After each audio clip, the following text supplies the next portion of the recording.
Salmo 139, verso 23 e 24. Diz assim a palavra do Senhor: sonda-me, ó Deus, e conhece o meu coração. Prova-me e conhece as minhas inquietações. Vê se em minha conduta há algo que te ofende e dirige-me pelo caminho eterno. Vamos orar. Feche seus olhos sentados como estamos. Senhor, muito obrigada. Que privilégio nós temos de mais uma vez estarmos em tua casa e sermos tão agraciados pela tua doce presença. Senhor, obrigada porque o Senhor tem sido tão bom conosco. E nós não merecemos tanto amor, mas nós aceitamos esse amor, nós recebemos. E te pedimos, fala ao nosso coração agora, que a semente da palavra de Deus possa produzir em nosso coração frutos. Que o Senhor encontre em nós uma terra boa, frutífera. E que em nome de Jesus, tudo aquilo que o Senhor tem para nos ensinar, nada venha nos roubar. Senhor, declaramos cada mente cativa ao teu Santo Espírito. E que nós possamos receber a incorruptível, sempre viva palavra de Deus. Nós oramos e te agradecemos em nome de Jesus. Amém, amém e amém. Glória a Deus. Esse texto que nós lemos é o Salmo 139. E é uma oração, é um convite que eu faço a mim e a você nesse dia, nessa hora, a fazer também essa oração. O salmista diz: sonda-me, ó Deus, e conhece o meu coração. Vê se há em mim, em minha conduta, alguma coisa que te ofende e me guia pelo caminho eterno. Eu não sei se você já percebeu, mas na nossa vida parece que quando nós resolvemos um problema, pouco tempo depois, outro problema de outra natureza termina acontecendo. Já aconteceu isso com você? Você está num momento, é tanto problema, tanto, de repente tem aquele momento de paz, de calmaria, e aí o diabo vem e te ataca em outra área da sua vida. A mesma coisa acontece na nossa vida espiritual, com os pecados e com as tentações. Sabe, Satanás, ele atinge a nossa vida em uma determinada área, e quando nós achamos que aquela questão está bem resolvida na nossa vida, quando nós estamos firmes naquela área, o diabo vem em outra área e nos lança um outro ataque. É assim que acontece em todos os momentos da nossa vida. Por quê? Porque temos uma natureza pecaminosa, que por mais que esteja morta para todos aqueles que entregaram sua vida a Jesus, ela pode nos dar problemas se nós decidirmos reanimá-la. Nós precisamos ter muito cuidado com ela. Hoje em dia o mundo aí está cheio de coisa muito fácil para vencermos os nossos problemas e para vencermos as nossas fraquezas. Tem gente te oferecendo tudo, você compra uma flor, você compra isso, você faz aquilo. Tem livro de autoajuda, com 3 dias sua vida é outra, seus problemas se resolvem. Mas nós precisamos entender que somente através da palavra de Deus nós podemos cortar a fonte de energia de todos os nossos problemas. Nós precisamos entender o nosso problema e ouvir a solução de Jesus para o nosso problema, para vivermos uma vida abundante. E domingo passado nós iniciamos uma série de mensagens aqui na nossa igreja, que se chama Escolhas que Curam. Vamos dizer comigo? Escolhas que curam. No domingo passado o pastor começou a série e nos ensinou sobre o modelo de cura de Jesus. Hoje eu quero falar de uma escolha que cura a nossa vida. E durante esses próximos 7 domingos que ainda nos faltam, 8 contando com esse, até o fim de novembro, nós estaremos estudando escolhas que curam. Escolhas que afetam profundamente a nossa vida e que podem nos dar ou um destino de sucesso ou um destino de fracasso. Nós vamos falar sobre os problemas que enfrentamos, os problemas que nos afetam profundamente e qual é a solução de Jesus para esses problemas, para que nós possamos fazer as escolhas certas. Sabe, hoje eu quero falar sobre um problema que atinge muitos de nós. É um problema que muitas vezes até a gente tem raiva dele. É a necessidade, até mesmo insana, que o ser humano tem de manter o controle das coisas. Eu não sei se você já percebeu, mas nós temos uma necessidade inerente de querer comandar a situação e as circunstâncias. Logo que vem um problema na nossa vida, logo que vem uma tentação, logo que vem algo para nos derrubar, rapidamente com as nossas mãos a gente quer fazer alguma coisa. A gente quer resolver, a gente quer fazer, a gente quer dar nosso jeito. E a gente acha que a gente pode fazer isso. Muitas vezes a gente termina brincando de ser Deus.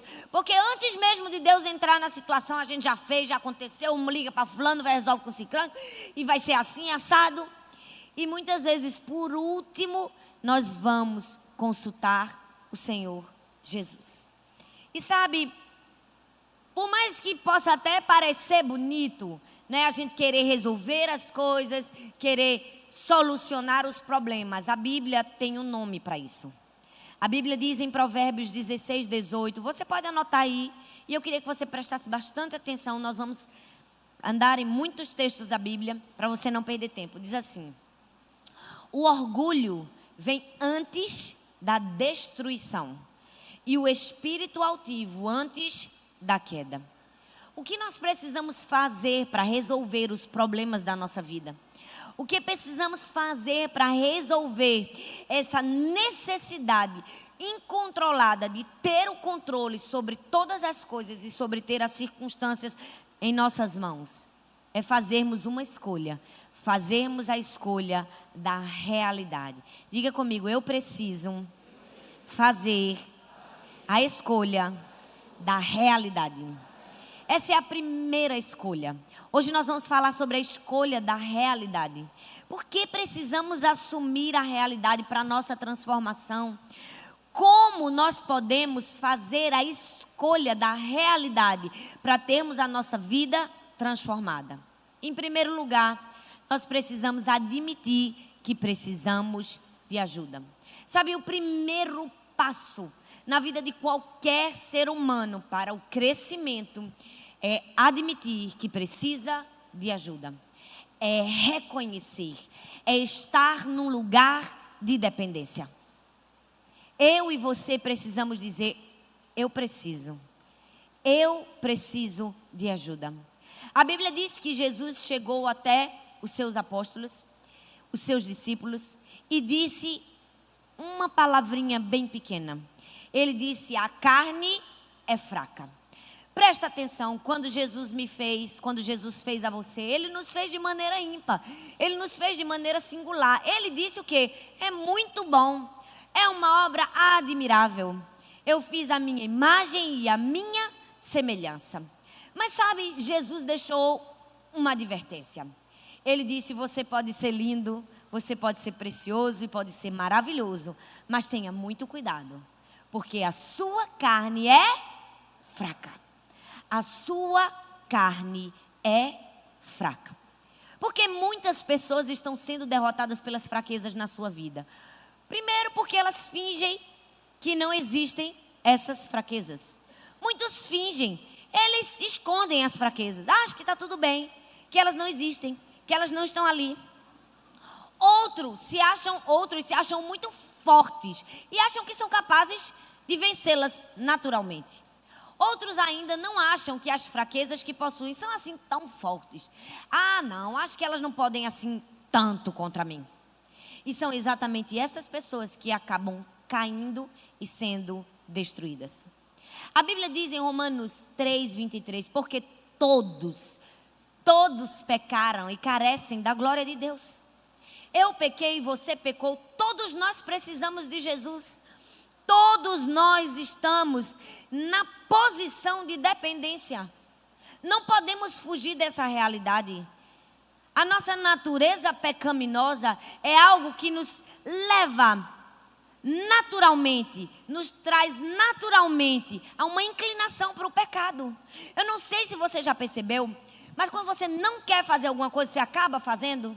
Você está ali com sua mãe, está aquele problema, aquela situação, e você termina, às vezes, se altera e grita, e depois você faz, que besteira que eu fiz, não era para eu ter agido desse jeito, é verdade ou não é? Quantas vezes nós estamos fazendo alguma coisa, Sem querer a gente faz e diz: ah, não, para que eu fiz isso? Eu não queria fazer isso. O apóstolo Paulo já estava nos advertindo. Ele dizia: o mal que eu não quero fazer, isso está junto de mim. E o bem que eu quero, eu não consigo fazer.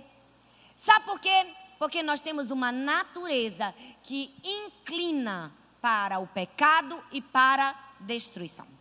E todos nós, apesar de termos essa inclinação natural para o mal, para o pecado, é como Arthur falou aqui de Laurinha. A gente tem a inclinação para não dar. A gente já nasce com essa inclinação, é meu, eu quero.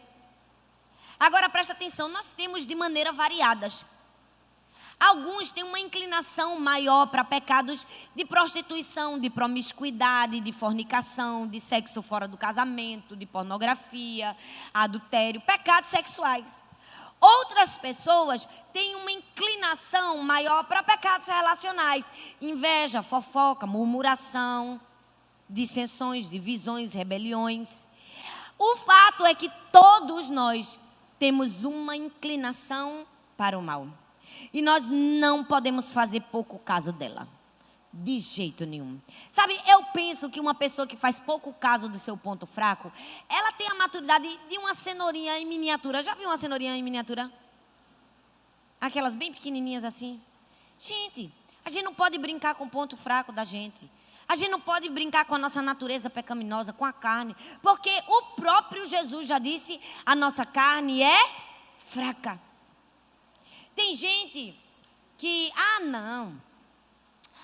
não, mas minha fraqueza é tão pequenininha. Sabe, ela é uma coisinha tão pequenininha. Deixa eu te falar uma coisa. Suas fraquezas podem até ser como um filhotinho, elas podem até estar em um estágio embrionário. Mas se você fizer pouco caso delas, elas vão crescer e elas podem se transformar num monstro raivoso e destruir completamente a sua vida. Nós precisamos entender, eu preciso de ajuda. Eu não sou super-homem, eu não sou super-mulher, eu não sou perfeito. Todos nós precisamos admitir, eu preciso de ajuda. Por quê? Por que precisamos admitir isso? Porque a nossa vida toda vai girar em torno de uma luta de carne versus espírito. Sabe? Toda a nossa vida vai girar em torno, talvez dessa expressão você vai entender melhor, do nosso ponto forte e do nosso ponto fraco. A Bíblia diz em Gálatas 5,17, pois a carne deseja o que é contrário ao espírito, e o espírito o que é contrário à carne. Eles estão em conflito um contra o outro, de modo que vocês não fazem o que desejam. O apóstolo Paulo em Romanos 7,21 diz, quando quero fazer o bem, o mal está junto de mim.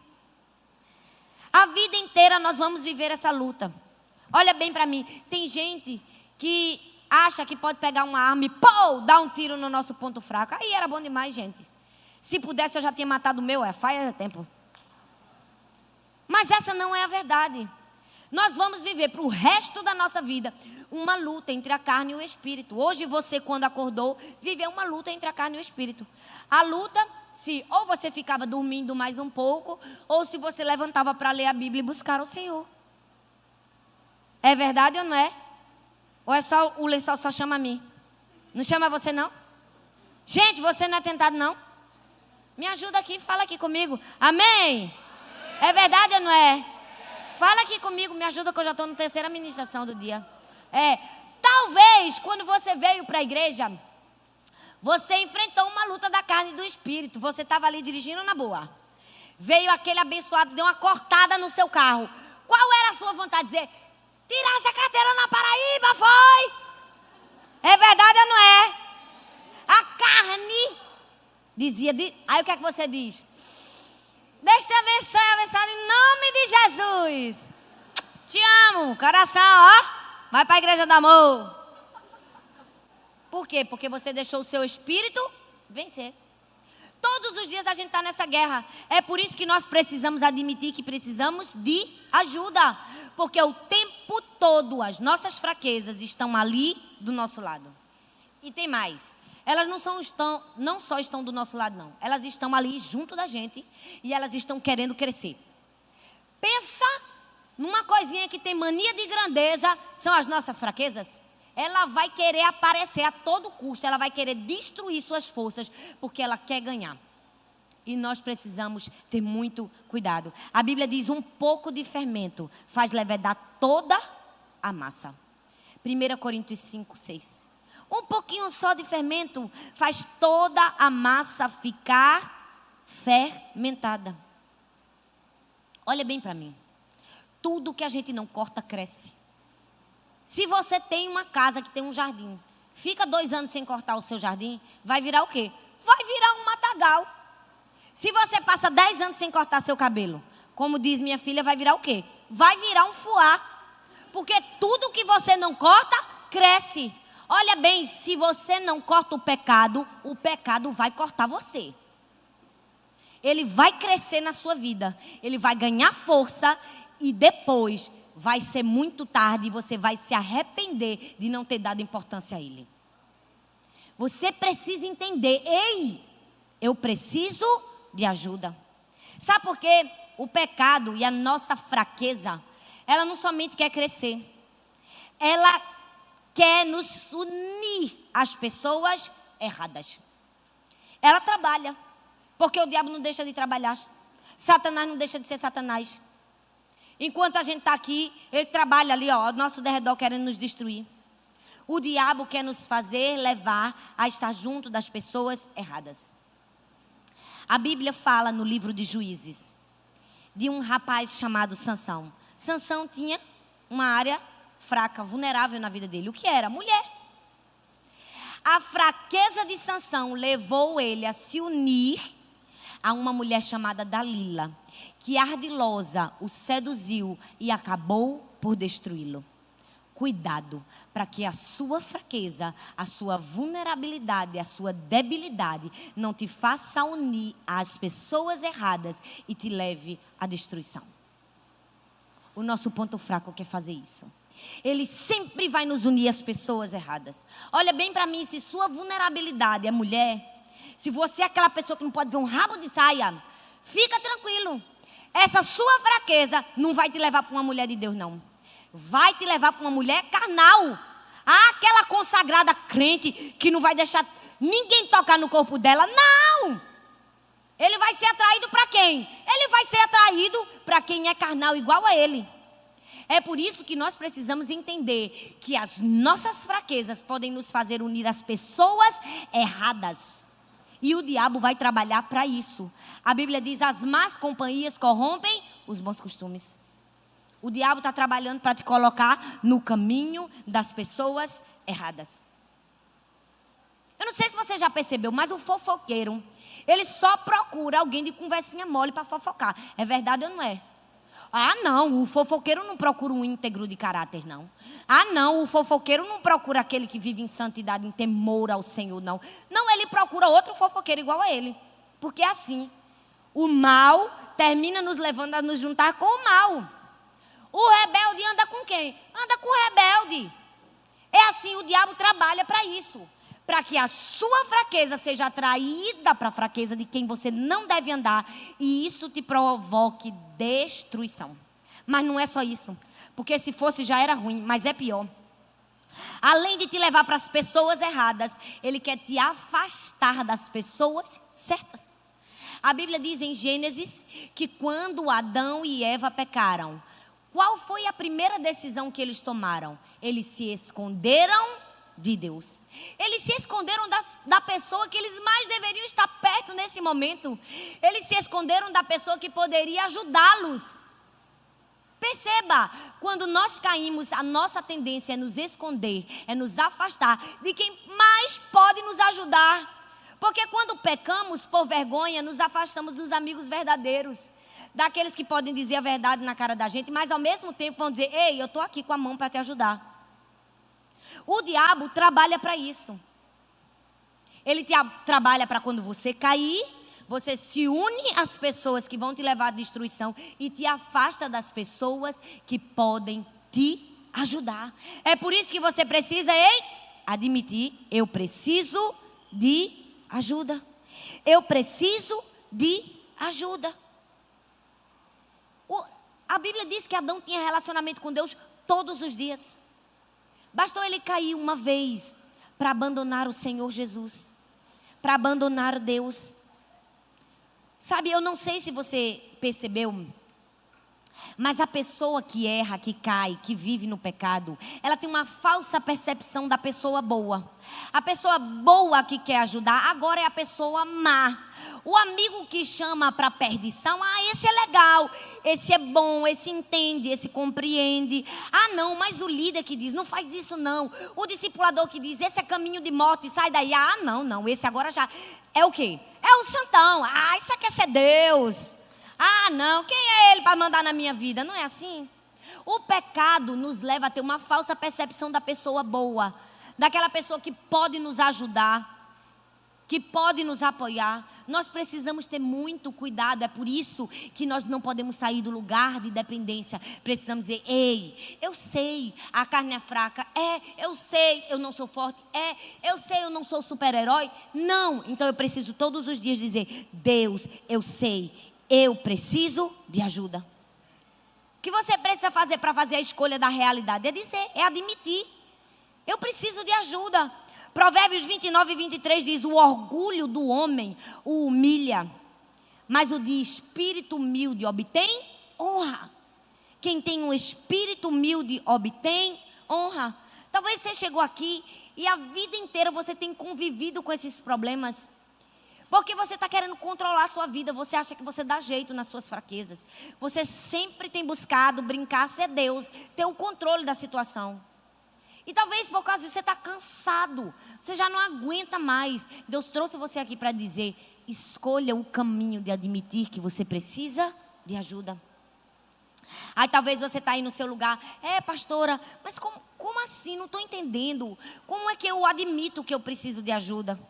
Tiago capítulo 4, versículo 6 diz assim, Deus se opõe aos orgulhosos, mas concede graça aos humildes. Se você for humilde, Deus vai conceder graça, favor a você. Sabe, vai cair uma graça especial sobre a sua vida quando você reconhecer que você precisa de ajuda. Provérbios 28, 13 diz, quem esconde os seus pecados, a sua dor, as suas fraquezas, não prospera. Mas aquele que confessa e abandona, encontra misericórdia. Todos nós precisamos aprender a admitir as nossas falhas. Como a gente admite? Como a gente admite que precisa de ajuda? Nós precisamos reconhecer que vivemos em um mundo corrompido. Mas mesmo estando em um mundo corrompido, nós também podemos estar corrompidos. Sabe, admitir que precisa de ajuda é isso. É dizer, eu estou vivendo num mundo corrompido, mas talvez eu também esteja corrompida. Deixa eu te falar uma coisa. Se você está aqui, se você entregou sua vida a Jesus, se você é alguém completamente contra a traição, se você é a favor da família, se você é a favor da lealdade, você pode acreditar nisso, você pode ler a Bíblia, você pode pregar isso, você pode ensinar isso, você pode ser alguém fiel ao seu marido, fiel à sua esposa, você pode ser tudo isso. Se você assiste uma novela que ensina a traição e que o traidor é o melhor homem do mundo, é o que presenteia, é o que faz tudo de bom. Se você assiste isso, você está em um mundo corrompido e você também é corrompido do mesmo jeito. Você pode até dizer que não, que a traição é pecado, que não aceita, que não agrada a Deus. Meu filho, você está errando do mesmo jeito. Quando você abre a sua casa, liga a sua televisão e fica assistindo toda espécie de imoralidade. Não vem me dizer, porque isso é hipocrisia. Isso é mentira. Lutar contra uma coisa que você aprova dentro do seu lar. Eu quero acreditar que não. Eu quero confiar que ninguém aqui perde tempo com isso. Na minha casa, televisão eu não ligo para assistir novela. Eu não sei o que é a televisão. A televisão na minha casa é ligada para desenho animado. Nem jornal eu assisto mais, porque quem tem WhatsApp não precisa mais de jornal. As notícias chegam até você. É verdade ou não é? Você não precisa mais de jornal. Todas as notícias chegam até mim. Presta atenção. Eu quero estar errado que você não gasta seu tempo com isso. Mas se você pega a sua televisão e se você assiste uma novela da Globo, se você assiste um Big Brother, se você gasta seu tempo alimentando essa infelicidade, essa mentira que o mundo tem pregado lá fora, você é tão corrompido quanto eles. Tão quanto. E você precisa aprender a rever seus valores e achar que está certo. Olha, ontem de manhã eu recebi no WhatsApp um vídeo que eu fiquei indignada. Olha, eu tive que orar a Deus. Olha, Senhor, não deixa o sol se pôr sobre a minha ira aqui. Eu vi um programa de televisão no encontro de Fátima Bernardes, que não era a Fátima Bernardes que estava, porque estava de férias. Uma senhora chamada Dona Regina. Alguém viu esse programa? Levanta a mão assim se você viu. Se você não viu, eu vou lhe explicar. Tinham vários artistas globais, vários atores de novela. O tema, a discussão, era a exposição de arte que houve em São Paulo do homem nu, onde uma criança foi exposta à nudez e foi convidada a tocar no corpo. Agora olha bem para mim. Você sabe o que aqueles abençoados, para não falar outro nome, daqueles atores estavam ali dizendo? Que aquilo era arte. Que nós não podíamos fazer isso, que a gente não podia retroceder à ditadura, não à censura, porque aquilo era um absurdo, aquilo é arte, a nudez é o belo, é bonito. E sabe, o museu lá tinha uma placa dizendo que não podia entrar criança, então o museu estava cobertado de razão. Um outro atorzinho da Globo, que eu não sei quem é, aquele abençoado de Jesus, abriu a boca dele para dizer assim. A repórter perguntou: você levaria seus filhos? Ele: levaria, claro. Levaria, eu não vejo problema nisso. Eu tomo banho nu, eu e minha esposa com minhas filhas. Elas têm que aprender desde cedo que a nudez é algo natural. Gente, deram um microfone para uma velhinha do cabelo branco, chamada Dona Regina. Por isso que está a hashtag aí nas redes sociais, somos todos Dona Regina. Aí Dona Regina, bichinha, do jeitinho simples dela, ela disse: não, isso não é arte não. Isso pode ser arte para os adultos, mas botar uma criança no meio, uma criança não, isso não é arte não.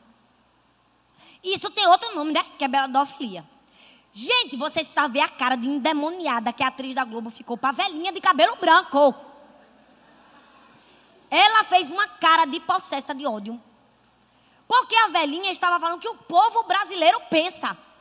Porque só os artistas que estão dizendo que isso é arte. Sabe por quê? Porque eles recebem dinheiro de uma leizinha chamada Rouanet, que diz que é para cultura e arte. E a gente paga do nosso imposto para ter uma aberração como essa. Mas a gente não tem direito a nada, como igreja. Tudo que a gente faz aqui é a gente que banca. Todas as nossas obras sociais. Mas a sujeirada deles lá, o governo banca. É isso que revolta. Aí... Mas só que a velhinha, ela falou, mas a bichinha, ela não soube se expressar tão bem, né? Ela era uma senhorinha. Gente, na hora que eu vi, eu disse: ai, Jesus, por que não era eu no lugar dessa velhinha? Como eu queria estar naquele lugar. Gente, o discurso veio todo aqui na minha cabeça. Eu já tinha a resposta pronta. Eu disse: por que não era eu com aquele microfone? Porque eu já sabia o que eu ia dizer para aquele camarada. Eu ia olhar para ele e dizer: olha, já que para você isso é arte normal, então você agora, eu vou fazer um desafio a você. Você vai provar que o que você está falando é verdade. Se você acha que isso é arte mesmo, agora você vai levar seus filhos, viu? Pega os seus filhos pequenininhos, suas filhas, vai levar para o museu com o homem nu ali, o estranho. E você vai deixar elas pegarem nele. Presta bastante atenção. Se sua filhinha tiver curiosidade, ela vai pegar onde ela quiser. Porque aquela criancinha, perceba, ela pegou no pé, porque ela estava um pouco acanhada. Mas uma criança curiosa, pega aqui, ia pegar onde, gente? No órgão sexual masculino. Era isso que podia ter acontecido. E não aconteceu. Aí eu ia dizer: você vai deixar, viu? Se ela quiser pegar, você vai deixar. Porque é arte. Não é arte? É arte. É bonito, você vai deixar. E mais.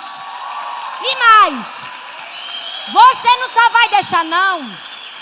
Você vai filmar e vai postar nas redes sociais, porque a gente tem que ver que o que você está falando é verdade.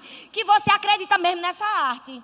Você vai filmar sua filhinha bem pequenininha, tocando num homem estranho nu, e você vai postar nas redes sociais. Porque sabe o que isso está ensinando, gente?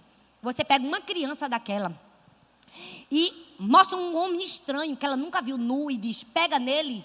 Sabe o que ela está aceitando? Que quando um homem nu, estranho, chegar para ela e dizer, deixa eu pegar em você, é normal, é natural. Aí você vem me dizer que isso não é pedofilia? É pedofilia, sim. Nós não podemos ficar calados diante de uma indignação dessa, uma barbaridade dessa. Aí a camarada disse assim, mas tinha placa. Aí eu ia dizer assim, você já foi em algum parque de diversão?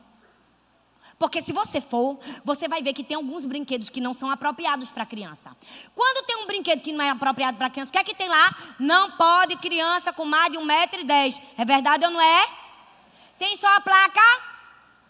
Tem um camaradinha lá com a fita métrica. Lá, se você for na Disney, você vai ver. Para ver se a criança pode passar ou não. Do mesmo jeito era para ter no museu. Mas sabe o que é isso, gente? A minha revolta é ver que esses artistas... Olha bem para mim. É ver que esses artistas... Olha bem para mim.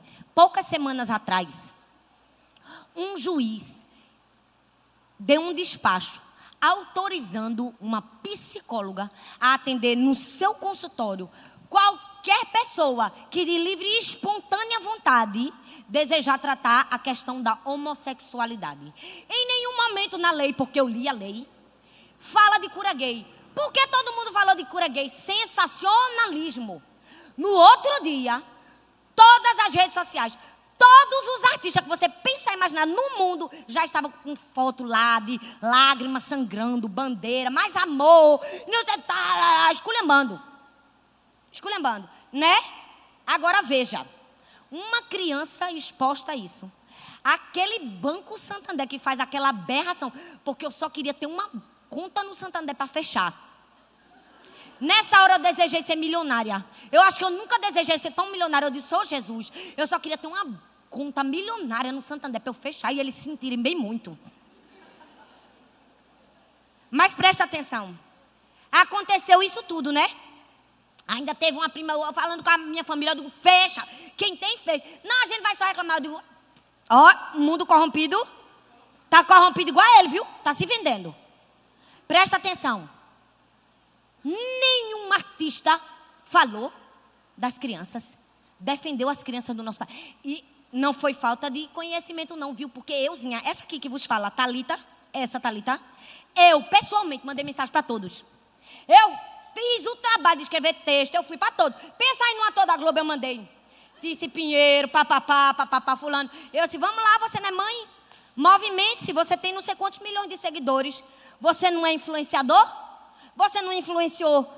Tem gente que influencia em defesa dos animais e não fala das crianças. Nenhum artista se mobilizou para falar disso. Nenhum. Aí, ó, é lindo ele, né? Ou tão bonitinho um artista. E você está ali assistindo a novela. Se você está no mundo corrompido assistindo a novela, deixa eu dizer uma coisa. Quem está pagando o salário dele é você, viu? É você que assiste a novela. É você que está pagando. Essa safadeza que eles estão fazendo, é você que está pagando quando você assiste a novela. Não vem reclamar, não. Se você assiste Big Brother, se você assiste essas novelas, é você que está pagando o carro importado dele. É você que está pagando o direito dele de dizer isso e tentar descer goela abaixo da gente o que estão fazendo com as crianças. Nós precisamos fazer alguma coisa. Porque nós não estamos aqui para... calar a boca.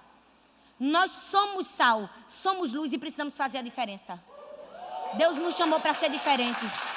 E se essa palavra foi dura, me perdoa. Mas é para ser dura mesmo. Na verdade, era para ser mais. Porque eu não consigo conceber a vida de um cristão, de alguém que é seguidor de Jesus, que gasta 2 horas do seu dia assistindo tanta baboseira como essas. Na hora que eu vi uma artista que eu seguia, que eu achava que ela tinha entregado a vida a Jesus. Por isso que eu comecei a seguir ela. Quando ela botou nada de censura, a primeira coisa que eu fiz, depois do comentário, né? Claro que eu deixo meu comentário. Deixei meu comentário, deixei de seguir. Olha para mim, não fica calado não. Se você segue alguém que defende uma barbaridade dessa, deixe de seguir. É o mínimo que a gente pode fazer. É o mínimo. Você viu que a revista Veja publicou contra a gente, né? Esse povo incômodo, essa gente incômoda. É isso aí, filho. Muito bem, aí tá certo. Olha, presta atenção. A revista Veja chamou a gente. Essa gente incômoda. Você sabe o que a revista Veja disse dos crentes? Esse tipo moreno. Foi isso que ele chamou a gente. Alto nível de discriminação. Mas eu amei. Porque no fim, eles disseram que a gente era um problema sem solução. E a gente é mesmo. Porque eles vão ter que ver a gente crescer, e crescer, e crescer. E eles mesmos tiveram que dizer, eles são 1/3 da população. A gente já é 1/3 do Brasil, meu filho. E a gente vai ganhar o Brasil todo em paz, Jesus. E quem não quiser se render a Jesus, que fuja daqui. Que saia daqui. E que vá-se embora. Fazer sua sujeira e sua imoralidade em outro lugar. Aqui não. Aqui não. Agora presta bastante atenção. Cuidado com seu voto. Cuidado, viu? Porque a gente avisou aqui. Eu me lembro desse dia lá na quadra. Quando eu disse, não bota no poder um governo que não tem um mínimo de respeito aos valores da família. Eles vão descer ideologia de gênero, vão descer tudo goela abaixo da gente. Não foi? É por isso que a gente... Eles estavam com ódio, possesso, porque a gente tem bancada evangélica. Por quê? Por causa da bancada evangélica. Sabe por quê? Eles não querem deputado nem vereador crente, não. Sabe por quê? Porque eles querem passar essas leis safadas deles todas. E os deputados evangélicos, mesmo que eu não conheça todos, pelo menos nisso aí ele não tem a cara dura de deixar passar. Olha bem para mim, nós estamos em um mundo corrompido, mas nós não podemos nos corromper, não. Não. Nós não podemos nos corromper. Nós não podemos ficar... Ei, a gente precisa dizer, peraí. Eu não sou super-herói, não. Eu preciso de ajuda. Eu preciso admitir. Eu preciso admitir que quando eu guardo pecado, quando eu escondo o segredo, eu estou adoecendo. Se você faz isso, você está ficando doente. Davi disse, enquanto eu calei o meu pecado, envelheceram-se os meus ossos. Você precisa admitir que talvez seus erros estão te derrubando. Muitas pessoas que estão declinando na sua vida espiritual, que estão vivendo uma paralisia espiritual, elas têm o costume de culpar todas as outras pessoas e não conseguem perceber que esse declínio espiritual é uma sucessão de erros dela mesma e não conseguem admitir, eu preciso de mudança. Todo mundo é culpado, o pastor é culpado, o líder é culpado, o discipulador é culpado, até o coitado do recepcionista é culpado, menos ele. Todo mundo tem a culpa do seu insucesso. Todo mundo tem a culpa da sua paralisia espiritual. Nós precisamos olhar para nós mesmos, gente. Nós precisamos dizer, ei, eu preciso de ajuda. Eu admito. A Bíblia fala de um homem que tinha a mão ressequida. Em Lucas 6:1, o que foi que Jesus fez quando curou aquele homem? Ele disse, estenda a sua mão. Jesus estava dizendo, me mostra a sua necessidade, me mostra a sua debilidade, me mostra as suas fraquezas. Ei, Jesus está dizendo para você hoje, estenda a sua mão, mostra para ele suas fraquezas, confessa para ele os seus pecados, não encobra, não faça isso, diga eu preciso de ajuda e você vai receber o favor do Senhor. É isso que nós precisamos fazer, admitir humildemente que precisamos de ajuda. Olha bem para mim. Admitir nossos fracassos humildemente é o primeiro passo para vencê-los. É o primeiro passo. Mas não é só admitir. Em segundo lugar, nós precisamos pedir humildemente a ajuda de Deus. Em segundo lugar, peça humildemente, porque tem a maneira de pedir, que Deus te ajude. A Bíblia diz em João 16:24, até agora vocês não pediram nada em meu nome. Peçam e receberão, para que a alegria de vocês seja completa. Presta atenção, vai para Jesus, vai para Deus, Ele quer te ajudar. Fala assim, eu estou nesse lugar de dependência, eu preciso de ajuda. Mas não só faz isso não, vai até quem pode te ajudar. Vai para Jesus. Talvez Deus está ali há tanto tempo querendo te mostrar tuas fraquezas, não para te envergonhar não, mas para não deixar você ser sucumbido por elas. Jesus estava fazendo isso com Pedro. Pedro chegou para Jesus e disse assim, Jesus, mesmo que todos te abandonem. Eu, Senhor, nunca vou te abandonar. Eu nunca vou te negar. Jesus olhou para Pedro e disse: Pedro, ainda hoje, antes que o galo cante 3 vezes, você vai me negar. O que era isso? Era Jesus dizendo: Pedro, eu estou tentando te mostrar a tua fraqueza, para você não ser sucumbido por ela. Abre os olhos, Pedro, vem para mim, busca ajuda em mim, eu posso te ajudar. O mesmo Deus que fez isso está fazendo isso para mim e para você. Não importa a sua fraqueza, não importa a área de vulnerabilidade que você tem, todos temos. Vá para Deus, peça ajuda a Deus, humildemente, reconheça. Diga: Senhor, me mostra, me ajuda, me ensina. A nossa vitória contra o pecado não é aceitar num milagre esporádico, em alguma coisa que só Deus pode fazer, não. É uma parceria de Deus e do homem. Olha bem para mim. Você vai conseguir vencer os problemas e as fraquezas quando você faz uma parceria com Deus. A vitória das tentações é isso.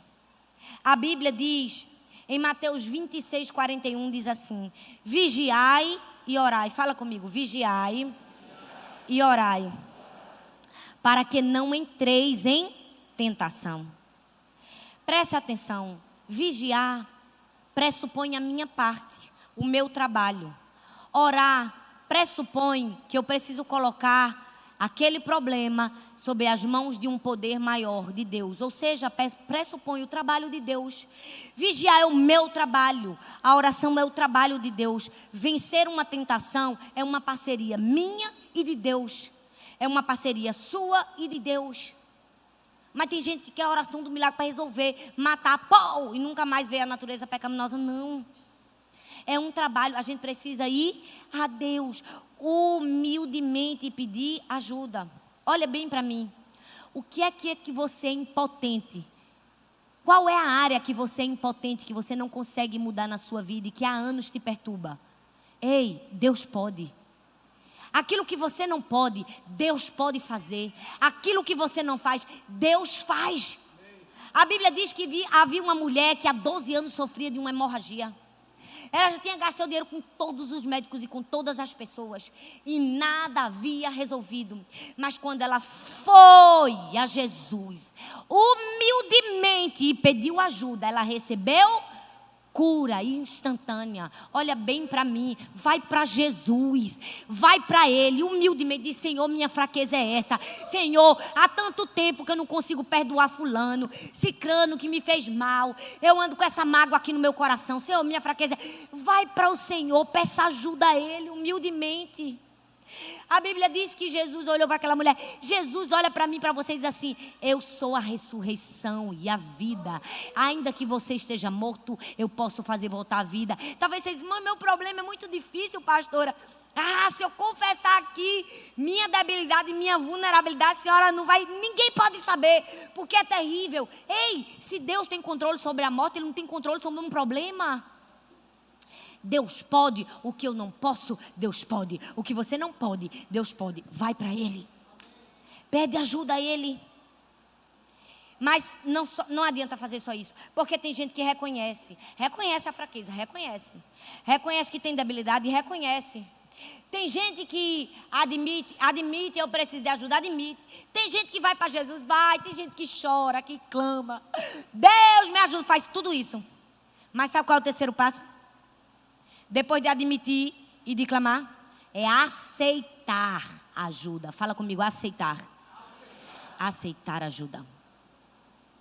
A terceira área do seu crescimento é aceite humildemente a ajuda das outras pessoas.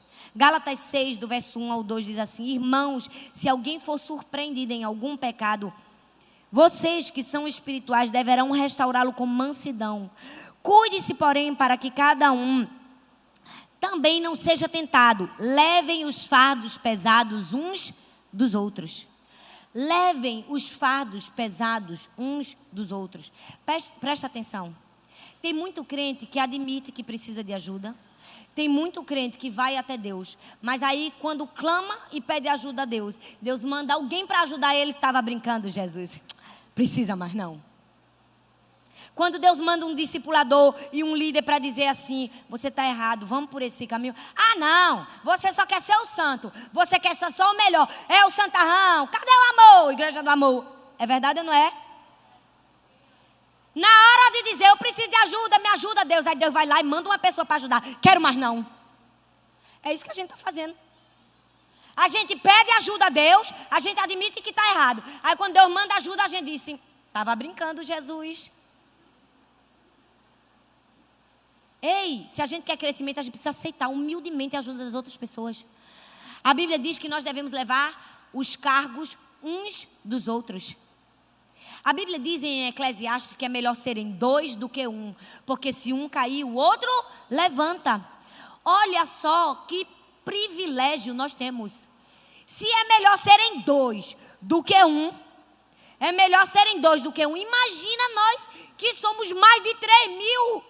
Nós temos 3.000 pessoas para nos ajudar. Você pode celebrar por isso? Se é melhor terem 2 pessoas, porque pode te ajudar. Agora você imagina quando você tem 3.000 para lhe ajudar, gente. Isso aqui é privilégio da nossa igreja. Agora deixa eu te dizer, todos podemos ajudar uns aos outros.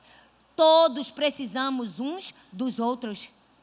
Aí tem gente que diz assim, não, mas eu preciso da oração, é do pastor. Se o pastor botar a mão na minha cabeça, não, se a pastora fizer um gabinete comigo, está tudo errado.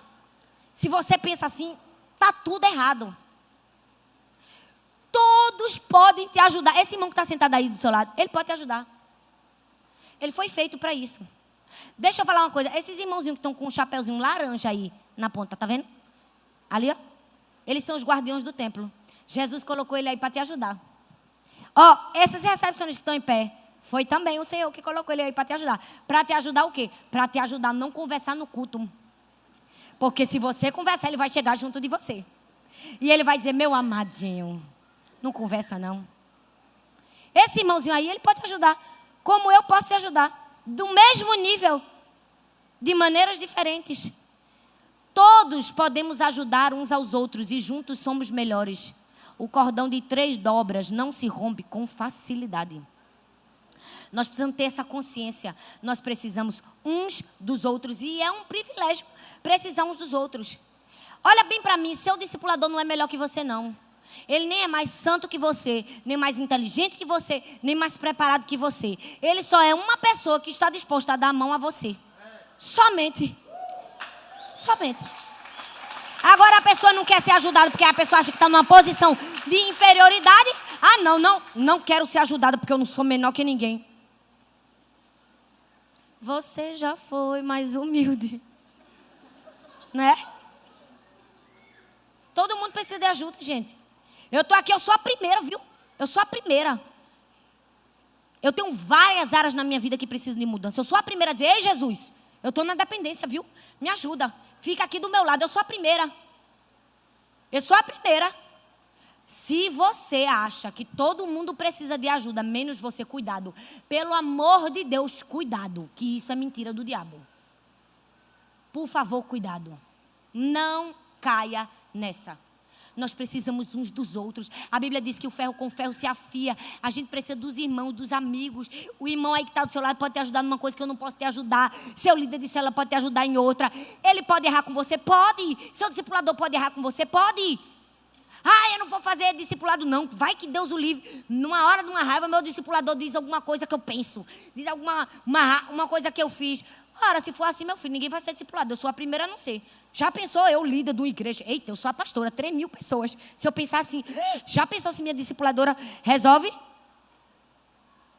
Isso é pensamento de quem não quer prestar conta na vida. Isso é pensamento de quem não quer crescer. Porque nós precisamos viver uma vida de arrependimento. Olha bem para mim.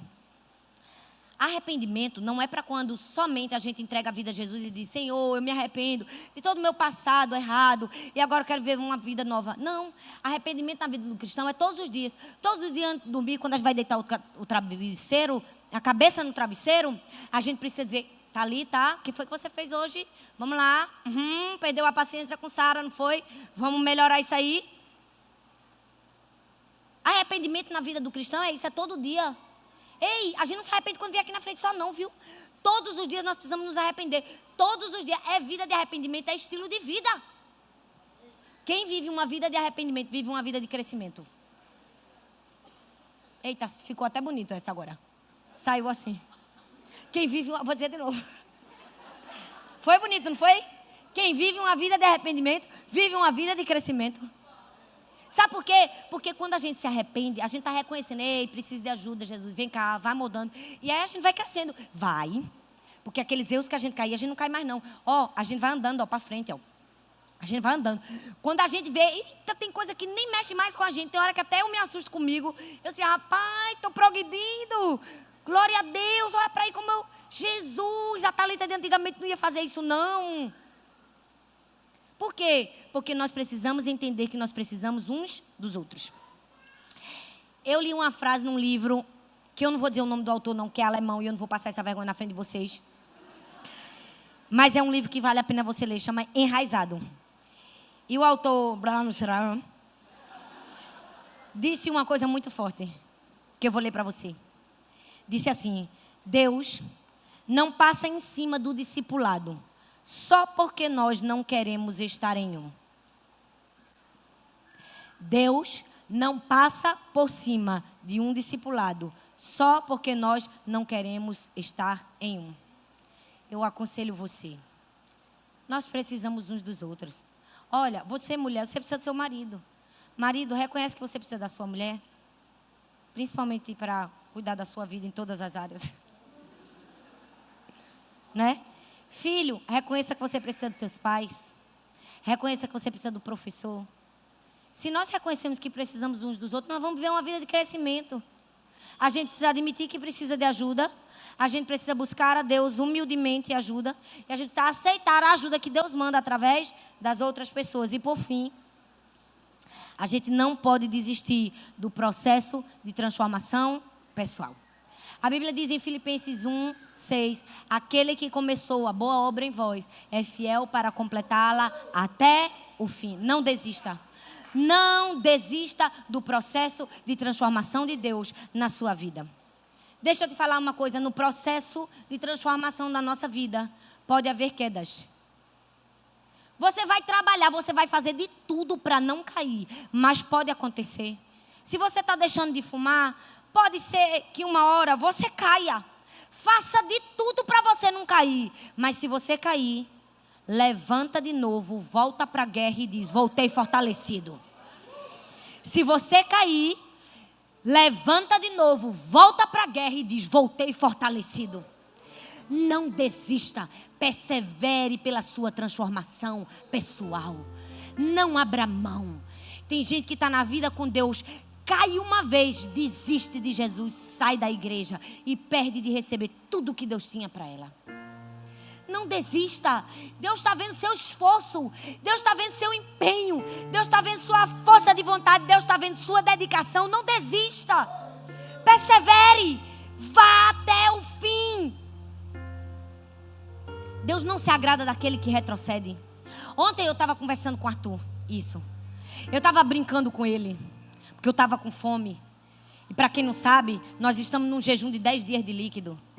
E a nossa igreja todos os anos faz 40 dias de jejum e oração antes do aniversário da igreja. Esse ano, os 10 primeiros dias foi de carne vermelha, os 10 seguintes foi de doces, os 10 seguintes foram de líquidos e os 10 últimos de redes sociais, até 6 horas da noite.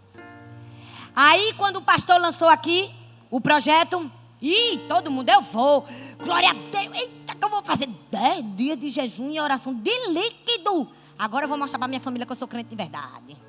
A pessoa ficar 10 dias sem comer nada, só bebendo água, açúcar e vitamina e caldo. Sou crente. E ainda vou perder uns quilinhos, né? Eu vou. Meu pastor é uma bênção. Ó, que homem ungido. Que homem cheio do Espírito Santo. Ó, botando a gente para jejuar 10 dias de oração, de líquido. Isso aqui é um homem de Deus, vou fazer. Deus está comigo. Aleluia, orou, glória a Deus. Eu disse, Arthur, amor, eu sei. Eu sei que você sabe, que eu sei, que a gente sabe. Que lá pro 5º dia, sem comer nada, pro cesto. Ah, não, seu pastor já não era mais um homem de Deus, não. Sei pra que esse radicalismo. Sei pra que isso. Tá vendo que Deus não quer ver que a gente fique na fraqueza? Tá vendo que não quer? Tá vendo que Deus não quer um negócio desse? É verdade ou não é? Sabe por quê? Porque no meio do caminho a gente quer desistir do processo de transformação. Ontem de noite eu fui pregar num evento de casais numa igreja. Só que há uns 2, 3 meses atrás eu tinha pregado numa outra igreja. Quando eu cheguei nessa outra igreja, há uns 2, 3 meses atrás, sem a igreja estar, nós estávamos num outro jejum mais forte, também de líquido. E aí, quando eu cheguei lá que terminou, tinha um buffet assim de uma empresa que estava fazendo uma irmã, que estava a carne lá e um bocado de coisa gostosa. Quando chegou lá, aí ela, pastor, como aqui minha comida, aquela alegria. Aí eu disse, ô irmã, não vai dar não, a gente vai tomar um copo de suco, que a gente está no jejum de líquido. Ela, não, é mesmo. Eu disse, não, mas não tem problema não, de uma próxima vez eu vou comer sua comida, vai estar gostosa, eu tenho certeza. Tá certo, bebi o suco, fui para casa. Aí depois de uns 3 meses, ontem, eu voltei numa outra igreja para pregar. Minha gente, imagina, quando eu cheguei lá, quem estava na igreja? A irmã, o mesmo buffet, para fazer o mesmo jantar. A irmã, quando olhou para a gente, eita, pastor, hoje o senhor vai comer minha comida. Aí eu disse, foi triste. Ô irmã, sabe o que é? É que não vai dar para a gente comer hoje não, que a gente também está no jejum de líquido. De novo, pastor. Sabe o que é, irmã? É porque a gente está fazendo uma grande obra e o preço que a gente precisa pagar é grande e a gente não vai desistir não. Aí não vai parar no meio do caminho não. Olha bem para mim. Você não pode desistir, não é por você não, viu? Não é por você não. É pelos outros. Porque o nosso processo de transformação pessoal não é somente por nós, é pelos outros. Nós estamos sendo transformados para sermos mais parecidos com Jesus, para que as outras pessoas possam ver Jesus na nossa vida. E não somente isso, nós estamos sendo transformados para termos mais compaixão uns com os outros, para termos mais amor uns pelos outros, para sermos mais sensíveis à dor do outro. 2 Coríntios 1, 3 e 4 diz assim: bendito seja o Deus e Pai de nosso Senhor Jesus Cristo, Pai das misericórdias e Deus de toda consolação, que nos consola em nossas tribulações, para que com a consolação que recebemos de Deus, possamos consolar outros que estão passando por tribulações. Quando a gente passa por uma fraqueza, uma luta, e vence, quando a gente não desiste do processo, e alguém que está passando essa mesma luta chega para você, o que é que você sente por ela? Compaixão. Você olha para ela e você diz: eu sei que você está passando, eu sei que você está passando, mas você pode vencer, porque eu venci. Tem propósito na nossa tribulação, é termos compaixão dos outros, mas não somente isso, é sermos canal de Deus, bênção de Deus. Não vou ler tudo que não dá tempo. 1 Tessalonicenses 1:5 é cumprirmos o nosso destino profético e vivermos uma vida significante. A Bíblia diz em Efésios 2:10: porque somos criação de Deus, realizada em Cristo Jesus, para fazermos boas obras, as quais Deus preparou de antemão para que nós as praticássemos. Olha bem para mim. Deus preparou de antemão, há muito tempo atrás, as boas obras para você praticar. É por isso que você não pode desistir da jornada, porque Deus já tinha esse propósito na sua vida. E sabe para quê? Para que outras pessoas fossem alcançadas. Olha bem para mim, quando você não desiste do processo de transformação, quando você muda, quando você luta, quando você trabalha para crescer, seu vizinho vai dizer: fulano, não acredito que fulano está desse jeito não. Seu pai, sua mãe vai dizer: meu Deus, eu não estou reconhecendo. Sua prima vai dizer: não acredito. Seu amigo da faculdade vai dizer: realmente. Sabe qual é o propósito da sua transformação? É que seu pai, sua mãe, sua vizinha, sua prima e seu amigo se convertam pelo seu testemunho pessoal. Sabe o que é? É para que as pessoas olhem para você e digam: rapaz, se Deus mudou a vida dessa camarada, camarada e desse camarada, Deus também pode fazer na minha vida. Olha bem para mim, a gente não existe para estar aqui somente. A gente existe para levar uma carreirada de gente pro céu, assim, ó. Ó, de tuia. Eu não vou entrar no céu sozinha não, minha filha. Não vou não. Eu quero entrar no céu, tem uma fila, quilômetro atrás de mim, eu tô entrando. Bora, Jesus, tô trazendo aqui essa aqui. Isso aqui que deu para trazer. Se desse para trás, eu tinha trazido mais. Eu tinha feito mais jejum. Eu tinha parado de comer. Eu tinha bebido água. Eu tinha ido para a célula. Eu tinha orado. Eu tinha jejuado. Eu tinha pagado o preço. Se for para essa... Bata com vontade, meu filho. Em nome de Jesus. Porque Deus quer isso para você. Amém? Ó. Foi para isso que Jesus chamou você. Olha bem para mim. O povo diz, essa igreja só fala de vidas, só fala de ganhar vida, só fala de célula, só fala de discipulado. É porque a gente é apaixonado por Jesus. E a gente não quer ir para o céu sozinho, não. A gente quer levar Paulista, o Brasil, as nações, todo mundo. Até se a toda a Globo eu quero levar também. Até ele, eu levo ele e a mulher. E até o homem nu do negócio eu vou levar também. Eu vou levar tudinho, em nome de Jesus.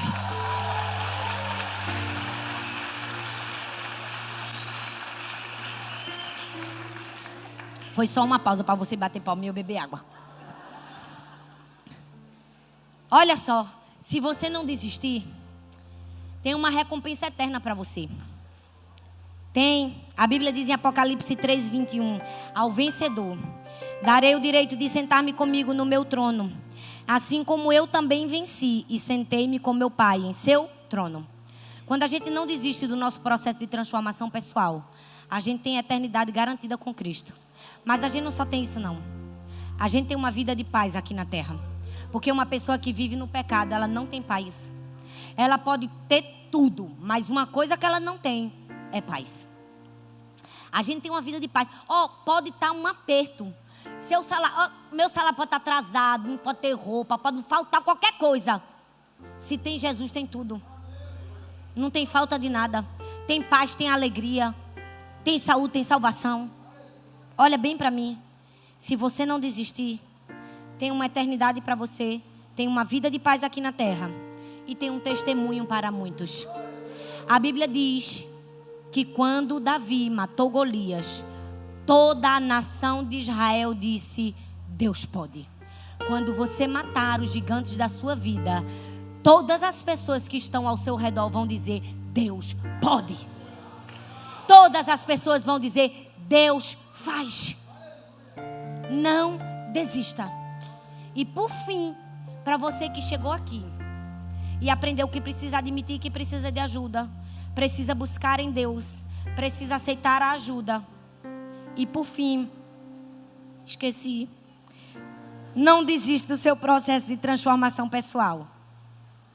Você precisa crer e se identificar com a vitória de Jesus na cruz. Olha bem para mim, o mais difícil ele já fez. A pior parte, ele já fez.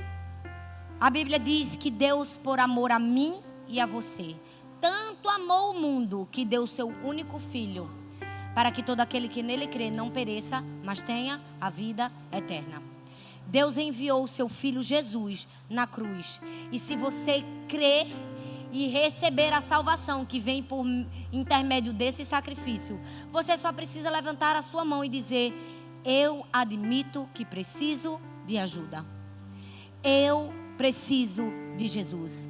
Você só precisa levantar a sua mão e dizer, glória a Deus. É isso aí. Fique em pé no seu lugar. Todo mundo fique em pé no seu lugar. Eu quero fazer esse convite para você que veio aqui e que precisa levantar a sua mão. Você precisa dizer, eu admito, eu preciso de Jesus.